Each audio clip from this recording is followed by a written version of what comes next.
शमशान की भस्म की भी कीमत बढ़ जाती है शिव से लगकर। तो क्या आप और हम भगवान से जुड़ेंगे, उनका स्पर्श करेंगे, उनको जल चढ़ाएंगे, उनको धतूरा चढ़ाएंगे, बेलपत्री चढ़ाएंगे, तो क्या हमारी कीमत नहीं बढ़ेगी?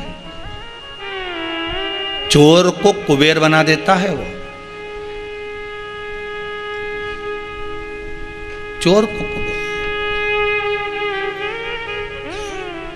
क्यों ना कीमत बढ़े? जीवन में अगर दुख होना तो एक बार शंकर की शरण में जरूर जाना, इस शिव महापुराण पर विश्वास कर कर एक बार उसका स्मरण जरूर करना। और अंदर मंदिर में भी तुम्हें शर्म आए, नहीं जा सकते, हमारे दोस्त क्या कहेंगे? आजकल फैशन है ना कि अगर मम्मी मैं पानी चढ़ाने जाऊंगा तो मेरे दोस्त मेरे ऊपर कमेंट करेंगे, क्या कहेंगे कि बताओ इतना पढ़ा लिखा जल चढ़ाने जा रहा है। अगर मैं अच्छे कपड़े पहनकर और इतनी टिपटाप रहने के बाद, इतनी पढ़ने के बाद भी अगर मैं मंदिर जाऊंगी तो मेरी सहेलियां क्या कहेंगी? अरे आग लगे बस्ती में, अपन रहो मस्ती में। इसमें एक पत्र है जिसमें एक माता ने लिखा है कि उसके बच्चे का जॉब नहीं था, वो बेटी हो गया, पत्र ढूंढूंगा तो समय लगेगा। जो बेटी हो तो हाथ उठा देना भाई, जिसने पत्र लिखा छोटा सा कि मेरे बच्चे का जॉब नहीं था और सरकारी जॉब लग गया, भेजा है किसी ने।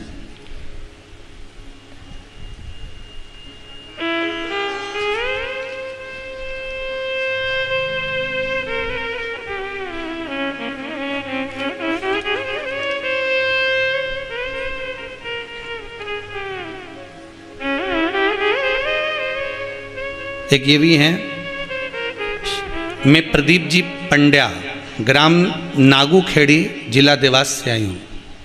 प्रदीप जी पंडे आप ही हैं? माइक दीजिए जरा इनको।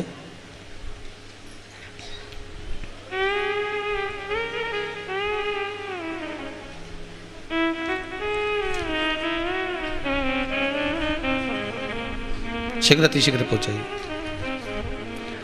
प्रदीप जी पंड्या जी, बहुत बहुत धन्यवाद, आप तो हमारे नाम राशि हैं, बड़े बाबा की कृपा हुई है। आपने लिखा है, मैं देवास नागूखेड़ा से आया हूँ, मुझे ब्रेन की नसों में सूजन डॉक्टर ने बता दी थी। हाँ जी, आप अपने मुख से बोलिए। जी कहाँ से आए? नागूखेड़ी देवास। जी क्या नाम है आपका? प्रदीप पंड्या जी। गुरुदेव, मुझे ब्रेन की नसों में सूजन आ गई थी, जिससे मेरा पूरा शरीर जाम हो गया था। जी, ये साल भर पहले की बात है। फिर धीरे धीरे मैं अच्छा हुआ, फिर भी मुझे एक आंख से धुंधला दिखाई देने लगा। जी। फिर मेरी बड़ी बहन ने मुझे बताया कि पशुपति व्रत करो, तो मैंने वो 5 व्रत करे और फिर मेरी आंखों की ज्योति भी आ गई और मैं पूरी तरह स्वस्थ हो गया। बाबा की कृपा है। हर हर महादेव। बैठिए। बहुत बहुत साधुवाद जी, बहुत बहुत साधुवाद। बाबा की कृपा है। बहुत सारे पत्र हैं, एक कोई सर्विस का भी पत्र है, इसमें मेरे को ध्यान में नहीं आ रहा उनका नाम, ढूंढेंगे जब वर्णन करेंगे उसका। शिव कृपा होती है। अब इस समय ना तो कोई एक लोटा पानी चढ़ाने में या दिया लगाने में, मुझे तो नहीं लगता कि बहुत खर्चा आपका होता होगा, बोलो तो सही। पशुपति व्रत आप लोग करते हैं तो बहुत ज़्यादा खर्च तो नहीं है ना, बिल्कुल सरल व्रत है, आप दिल से करो उसको। पर YouTube पर हमारा फोटो लगाकर लोग दूसरी भाषा में बोलकर उस व्रत को बहुत बड़ा कर दे रहे हैं। मेरा निवेदन फिर है, गलत YouTube पर जाकर अगर हमारी वाणी नहीं दिख रही या व्यासपीठ दिखे, क्या दिखना चाहिए? सबसे बड़ा ट्रेडमार्क है व्यासपीठ। हम कभी भी इधर उधर कुर्सी पे बैठकर कुछ नहीं बोलते, व्यासपीठ से ही बोलेंगे जो भी बोलेंगे।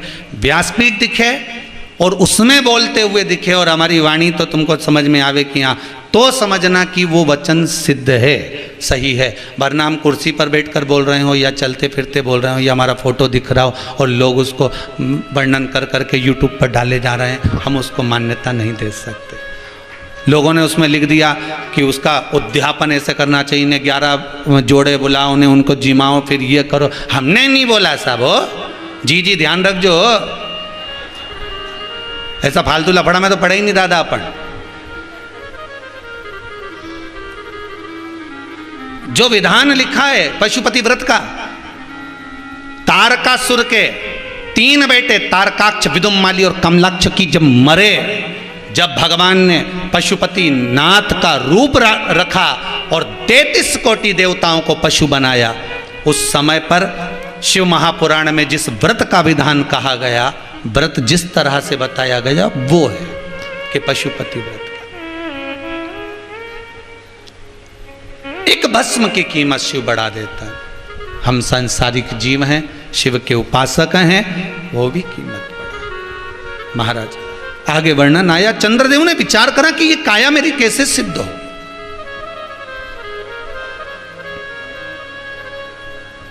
देव ऋषि नारद चंद्रदेव से कहते हैं शंकर भगवान को भस्म समर्पित करो। क्या चढ़ाइए? भस्म। भस्म समर्पित करो।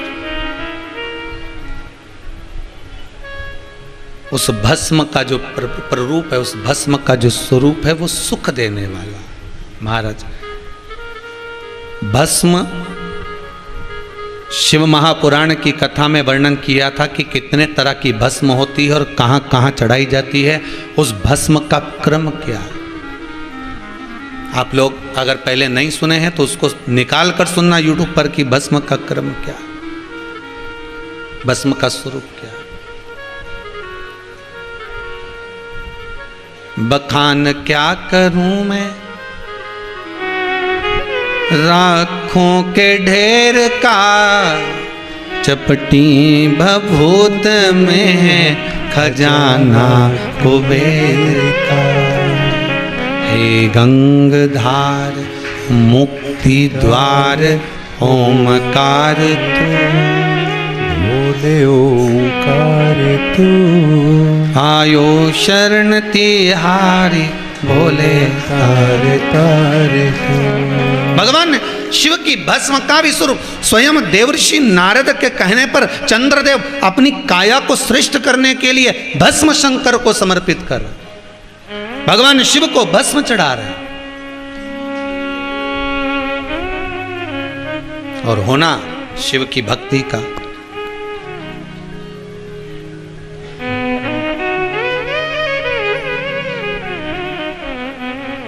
महादेव नमन चरणों में स्वीकार कीजिए, स्वीकार कीजिए। सबका किया है मेरा भी उद्धार कीजिए। हे शंभो, जब संपूर्ण विश्व का आप कल्याण कर सकते हो तो मेरे लिए क्यों ना, मेरे लिए क्यों ना।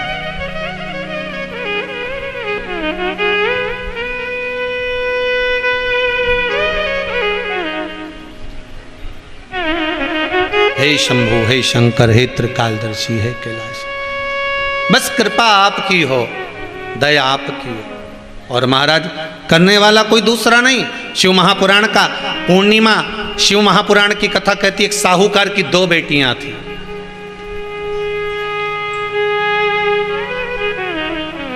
दोनों पूर्णिमा का व्रत करती थी, पर उसमें से एक बेटी पूर्णिमा का संपूर्ण व्रत करती थी और दूसरी बेटी आधा व्रत करती थी। एक बेटी पूर्ण व्रत कर रही है और एक आधा व्रत कर रही है। एक निवेदन, भगवान की पूजन करो, अर्चना करो, भजन करो, कीर्तन करो, स्मरण करो, छोटा करो पर पूर्ण करो, जितना बन सके बस उतना। अगर आपसे कहीं पुराण नहीं करे, कहीं शास्त्र नहीं करा कि आप इतना ही भगवान को देना पड़ेगा, आपको इतना ही प्रदान करना पड़ेगा। यहां तो शास्त्र में तुलसीदास जी वर्णन करते हैं आधी में पुनि आध। अगर एक चावल का दाना भी आप भगवान को दे रहे हो तो वो पूर्ण देना। पूर्ण का मतलब है पूरा, आखा, टूटा हुआ नहीं। बेलपत्री अगर आप 50 नहीं चढ़ा सकते, 100 नहीं चढ़ा सकते, 21 नहीं चढ़ा सकते, 11 नहीं चढ़ा सकते, एक बेलपत्र चढ़ाओ पर वो आखी होना चाहिए।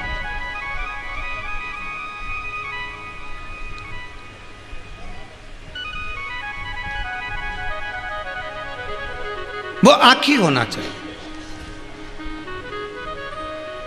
अब बेलपत्री के पेड़ पे चढ़ गए, बड़ी बड़ी डालियां तोड़ तोड़ के ले आए और डालियां तोड़ तोड़ के लाके उसमें से पत्ती निकाल ली, डाली फेंक दी।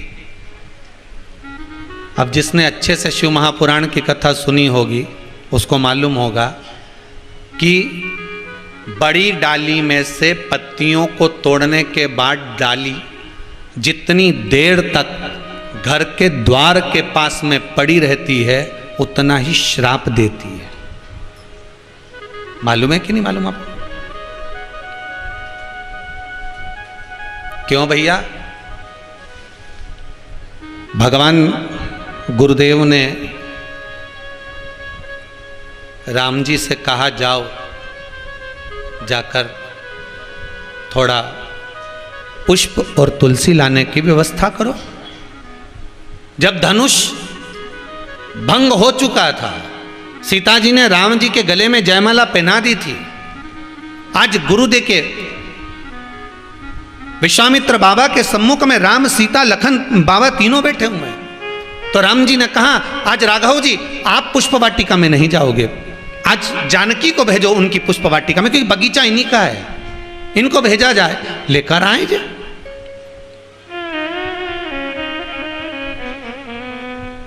ये जाएं और पुष्प वाटिका से तुलसी लाएं, फूल लाएं, हमें सेवा करना है शालिग्राम जी की।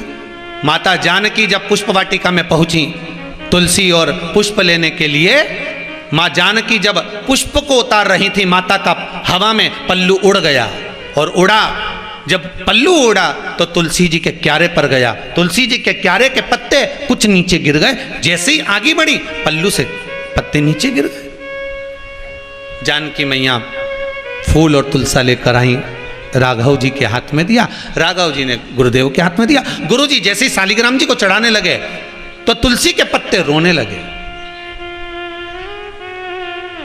अब तुलसी के पत्ते रो रहे हैं। तुलसी के पत्ते जब रुदन कर रहे हैं, तुलसी के पत्ते जब रो रहे हैं तो पूछा गया, विश्वामित्र जी ने पूछा आप क्यों रो रहे हो, आप किस लिए रो रहे हो, क्या हो गए, तुम्हारे रोने का कारण क्या है, क्यों रो रहे हो? तुलसी के दल कहते हैं कि जानकी मैया फूल और पत्ती लेकर तो आई, परंतु हमारी कई सहेलियों को जमीन पर पटक कर आ गई। सीता जी को इसका दोष लगेगा क्योंकि हमसे विचलित करा है इनने। क्या करा जाए? जानकी जी को भेजा जाए वापिस। तुलसी के दल को जानकी मैया फिर जोड़े उस तुलसा जी के पौधे में। माता जानकी तुरंत गई तुलसी के पौधे के पास जाकर निवेदन करा है माता जानकी ने, है तुलसी महारानी, है माँ कृपा करिए, आपके दल, आपके पत्ते आज मेरे साड़ी के पल्लू से नीचे गिर गए, क्षमा करिए, क्षमा करिए। वो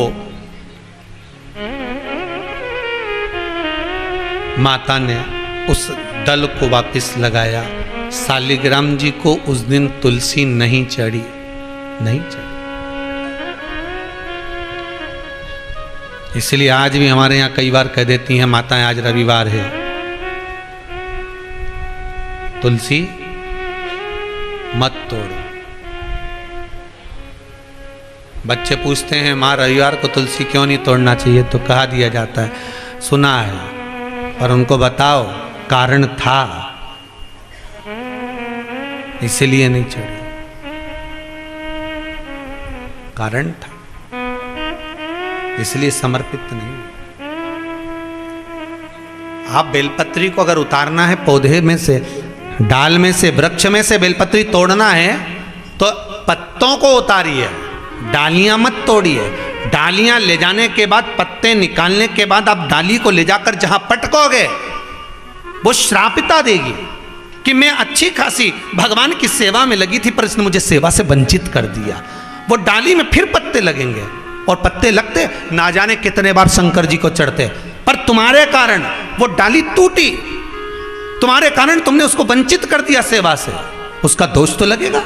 अब तुम तो खुश हो गए, 108 चढ़ाया मैंने तो तुलसी बेलपत्र 108 चढ़ाया मैंने तो आपकी हरतालिका तीज पे 500 चढ़ाया, मैंने तो शिवरात्रि पे 500 चढ़ाया, मैंने तो 1.25 लाख बेलपत्री चढ़ाई, मैंने तो ये चढ़ाई, तुमने तो चढ़ाई, पर वो के बाद वो जो डाली जिसमें कांटे लगे हुए थे तूने तो पत्ती तोड़कर पटक दी उसको, किसी काम की आई? अरे बोलो तो नहीं आई। उसका दोष कौन को लगेगा?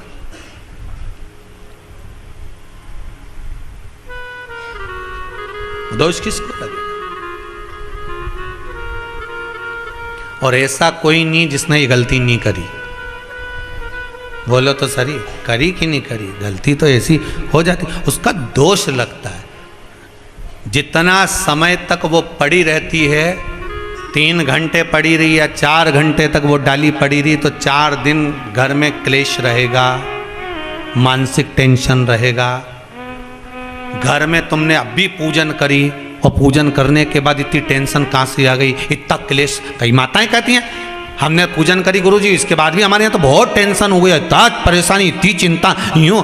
कई लोग कहे हमने वो व्रत करा, ऐसा हो गया, हमने वो पाठ करा। तो कारण क्या है? उसका कारण केवल एक है, या तो तू गई होगी फूल तोड़ने, तो फूल उतारते उतारते डाली तोड़ कर आ गई होगी, या तूने बेलपत्री तोड़ी होगी तो बेलपत्री की डाली तोड़वा के लाई होगी, डाली तोड़वा के लाई, पत्ती तो हेड़ ली, डाली पटक दी साइड में। उसका दोष कौन देखेगा?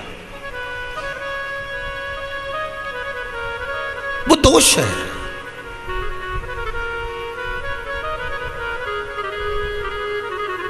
हम देते तो इतना सा है और लेने का प्रयास बहुत हो जाता है। जब जब गणेश मंदिर जाए, जब तक जगदम्बा के मंदिर जाए, बिजासन पे जाए, देवास वाली तुलजा भवानी पे जाए, सलकनपुर जाए, जब जब माता के मंदिर जाए, तो लेके तो इतनी सी चुंदड़ी गई नारियल में लपेट के, और वहां जब दी तो अरमान ये लेके बैठी है कि पंडित जी के पास इतना सा लड्डू आ रही है, तो 2-4 मेरे को दे देंगे, देना प्रसाद, देना जरा प्रसाद। और पंडित जी ने जब इतना सा प्रसाद दिया ना, बताओ, इतना लड्डू पड़ा था गणेश जी के मंदिर में, इतना लड्डू चढ़ा था गणेश जी के मंदिर में, इतनी सारी माता जी के पास में चुनड़ियां ही चुनड़ियां रखी हैं, तो माता जी की चुनड़ी मुझे उठा के दे देता, पिना देता, पर उन्हें नहीं दी, थोड़ी दी। आशा तो तुम्हारे पास में बहुत सारी है, और दिया कितना तुमने? थोड़ा। लेने की आशा, मना नहीं है, आशा लगाओ, पर शास्त्र कहता है कि फिर उतना समर्पण भी होना चाहिए।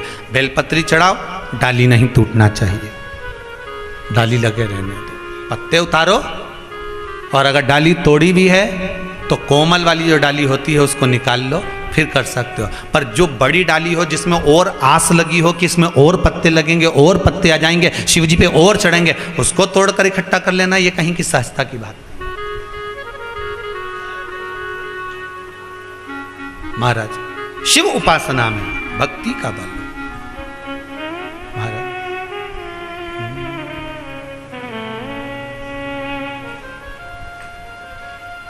भगवान शिव उपासना।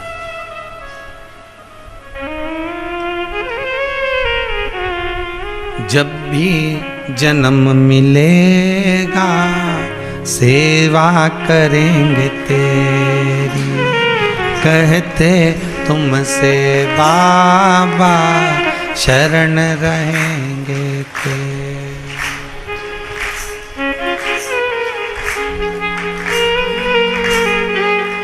देना साथ हमारा बाबा, बन कर के तुम साथी, देना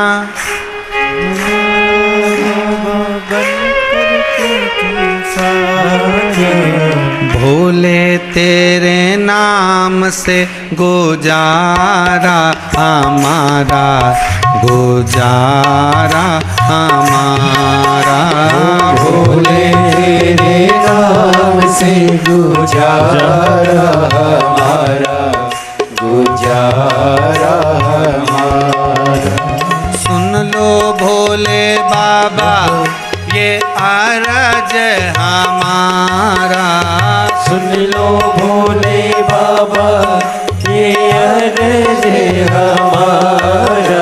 ओ भोले तेरे नाम से गुजारा हमारा, गुजारा हमारा, भोले तेरे नाम से गुजारा हमारा, गुजारा हमारा। जय हो।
जब से होश संभाला तब से हमने जाना, जब से होश संभाला जब से हमने जाना।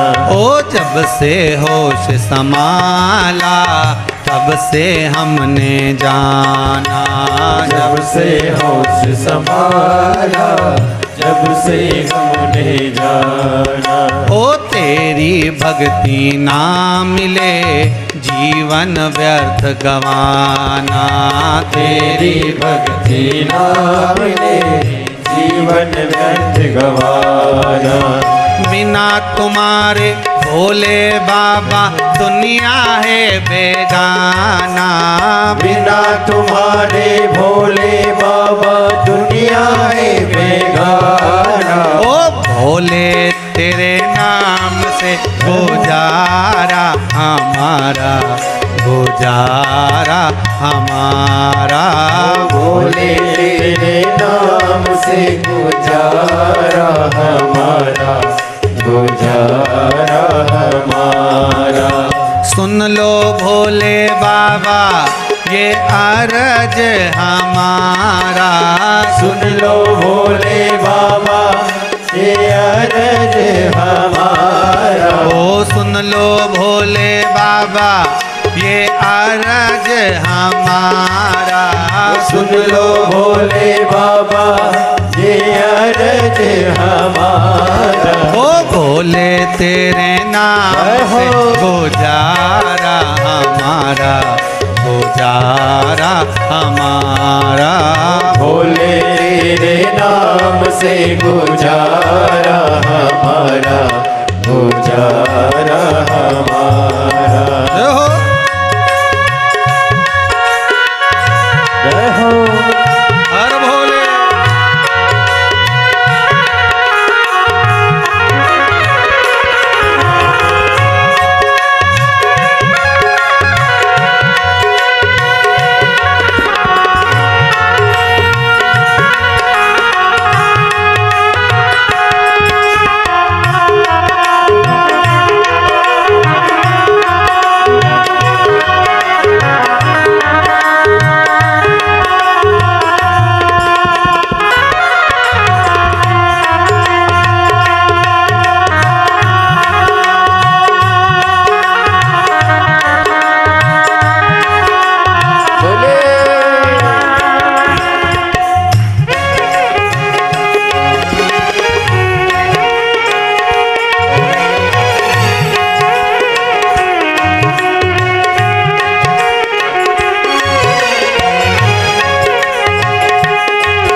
दुनिया बनाने वाले सब तेरी ही माया, दुनिया बनाने वाले सब तेरी है माया। ओ दुनिया बनाने वाले सब तेरी ही माया, दुनिया बनाने वाले सब तेरी है माया। ओ सूरज चांद सितारे सब तूने बनाया, सूरज चांद सितारे सब तूने बनाया।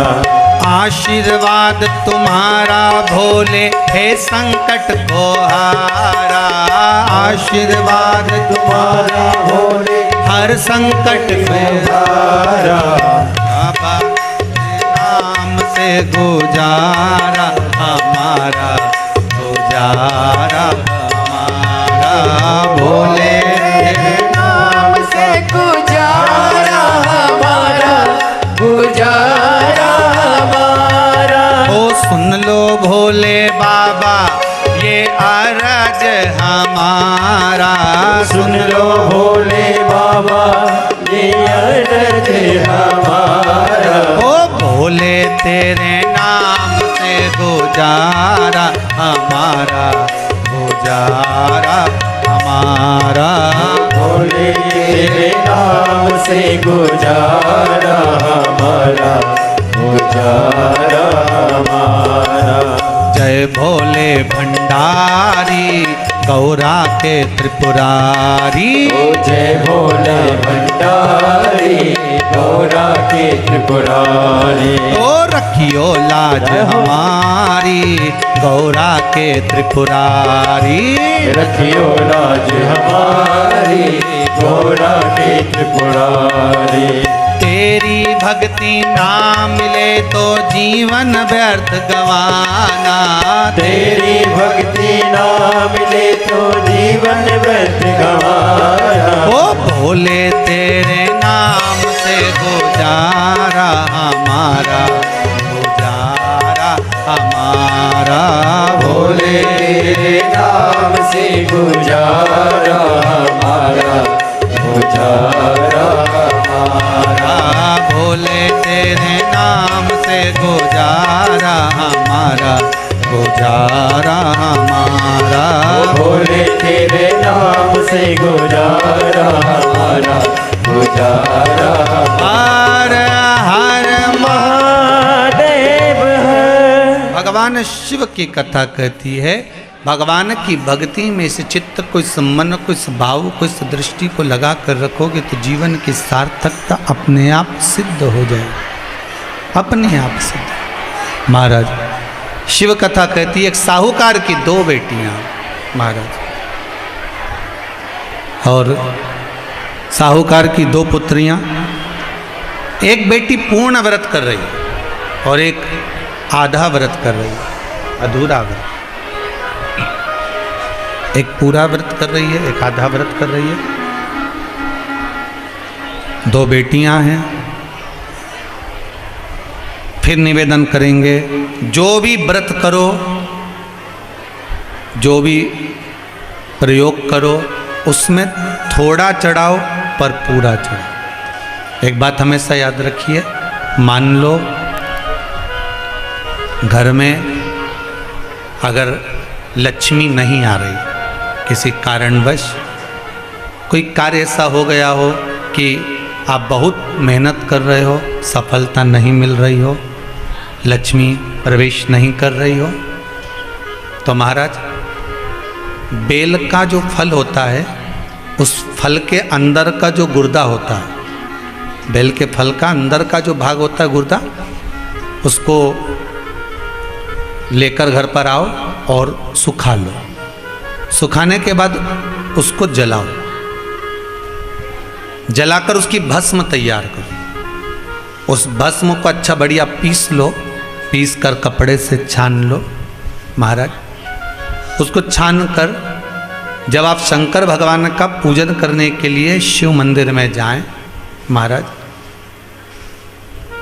किसी भी 5 प्रदोष या 5 सोमवार या सोमवार की अष्टमी पड़ जाए उस दिन थोड़ी सी भस्म लेकर जब जाएं घर से, उसमें से थोड़ी सी भस्म बेलपत्री के पेड़ के नीचे श्री कुंदकेश्वर महादेव का नाम लेकर चढ़ा दें।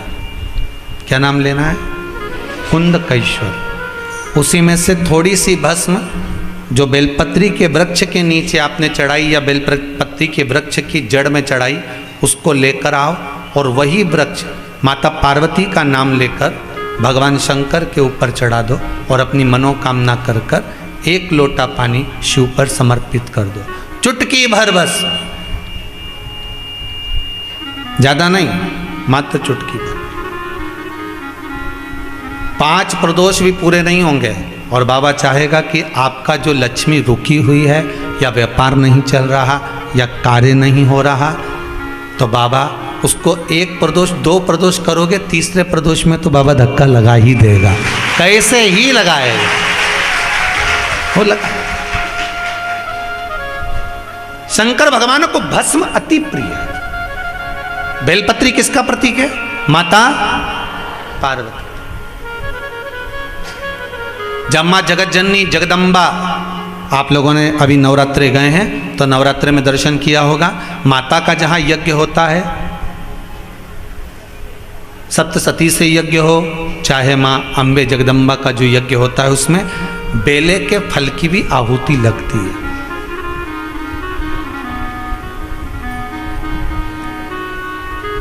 उस भस्म की बड़ी प्रबलता, बेल का जो गुर्दा होता है उस गुर्दे की जो भस्म तैयार करी जाती है उसका बड़ा महत्व है, बड़ा महत्व।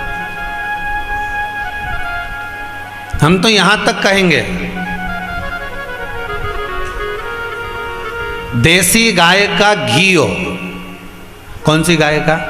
देसी हो, जर्सी नहीं, देसी गाय का घी हो, देसी गाय के दूध से जो घृत का निर्माण हो वो घी हो, और बेले का जो फल का गुर्दा जलाओ उसकी भस्म अगर आपने बेलपत्री के पेड़ के नीचे ही बनाई हो, मान लो अगर कोई बड़ा बेलपत्री का वृक्ष हो, और पहले देख लेना उसके नीचे बनाते समय कहीं मधुमक्खी तो नहीं लग रही, नहीं तो दादा तुम्हारा क्या बस सर, तुम तो वहाँ आग लगा दो ना, मधुमक्खी तुम्हें निपटा दे।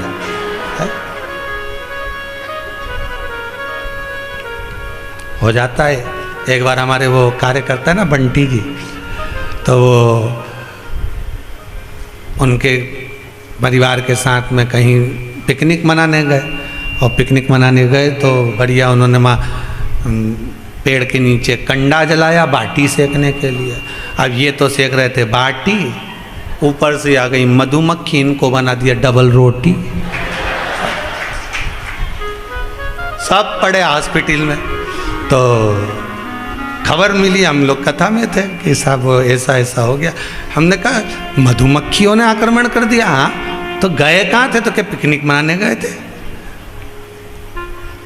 तो भोजन घर से नहीं ले गए? कि नहीं, घर से तो